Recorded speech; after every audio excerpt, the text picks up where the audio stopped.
challenges, and I want to assure the Gen Z and any other Kenyan, Mr. Speaker, Parliament is a public place. If there were proper organization, they would have accessed Parliament. Many Kenyans access Parliament. I want to put this straight, Mr. Speaker. Under Article 126, 1 of the Constitution of Kenya, Mr. Speaker, Parliament can sit anywhere. And I want to call upon the Gen Z and any other Kenyan can sit in Uhuru Park. Parliament can sit in Migori. That is why we have Senate machinery, Mr. Speaker. The Constitution gives us as a Parliament to sit even in Garissa, in Mandera, even in your county, Mr. Speaker, and listen to the Kenyans. And I'm happy as we talk this, Mr. Speaker, on the Senate machinery, we are doing it in Busia. We have done it in Makueni. We did it in Turkana. We have done it in Uasin Gishu, Mr. Speaker. Kenyans should know that Parliament is ready to listen to them. Under Article 126 of the Constitution, Parliament can sit anywhere within the border. Even if they want us to sit in KICC, we can sit there, Mr. Speaker, and listen to Kenyans, and especially the Gen Z, Mr. Speaker. Number 3, Mr. Speaker, from the onset, I want to send my deepest condolences, Mr. Speaker, from my family, from myself and the great people of Nandi County, to many Kenyans who have lost their lives, unfortunately, and wish quick recovery to many Kenyans who, as both, Mr. Speaker, have endured injuries during this, Mr. Speaker. And therefore, Mr. Speaker, even when we exercise Article 37, Mr. Speaker, the law is that it must be peaceful and unarmed. On the first few days when the young people came out, Mr. Speaker, the protests were largely peaceful. It was later, Mr. Speaker, infiltrated by the criminals, Mr. Speaker. We've seen incidences where the security officers have been injured. You remember the inspector of the police that lost both hands, Mr. Speaker? We have a number of police officers who they have injured and some have lost their lives, as well as the protesters, Mr. Speaker. I want to ask, even as you protest under Article 37, Mr. Speaker, which is your right, peacefully and unarmed, let us resist the temptation of allowing goons and criminals to infiltrate, Mr. Speaker. And I want to challenge the DCI and other security agencies, Mr. Speaker.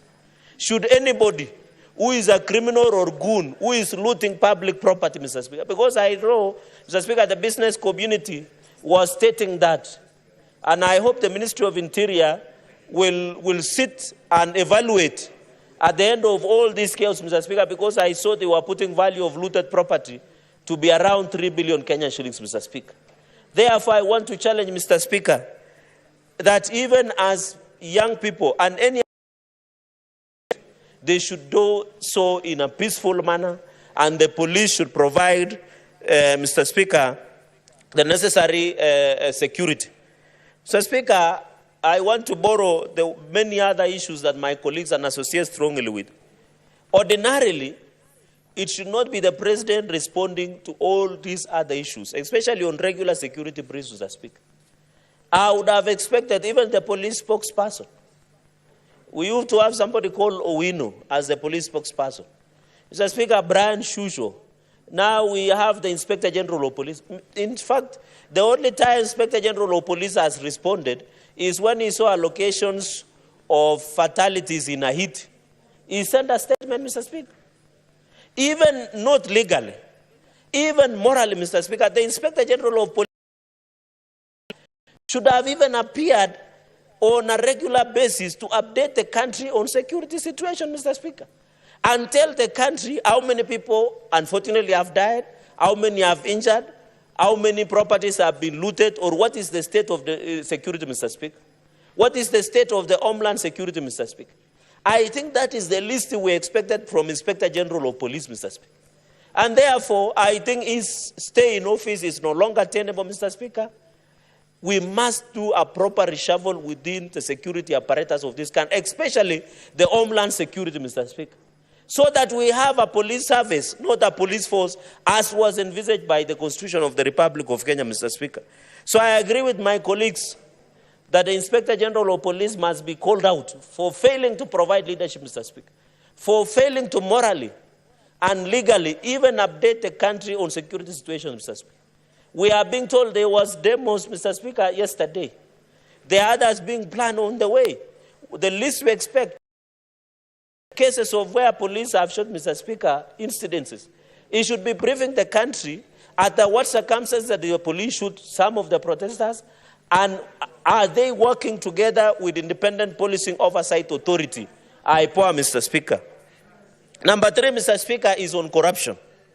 My colleagues has put it, we know, Mr. Speaker, when I raised an issue of opulence of some of the cabinet ministers, I was blasted, I was accused of being jealous, I was accused of not knowing how to do deals.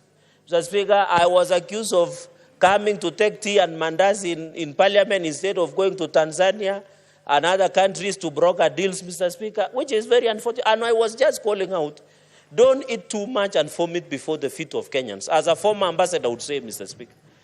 Even in my culture, where I come from, you don't eat and open your shirt. It is a culture, Mr. Speaker. And I called out, and you remember, I was being blasted left, right, and center, Mr. Speaker, and I warned them that if this trend of displaying opulence by members of parliament and some cabinet ministers without humility, and I'm happy, Mr. Speaker, for the last 2 weekends, at least the quality of hair has improved. Because when choppers were crisscrossing, it was also affecting our agenda of climate change, Mr. Speaker, where people would fly in, land, reorganize the program of a funeral or a church service, speak, insult other elected leaders, Mr. Speaker, call them dimwits, call them fools, the way I was being called in Nandi last year, give out the money that God knows where they got it from, millions of shillings, and they fly away from the chopper, disrupting, Mr. Speaker, a social function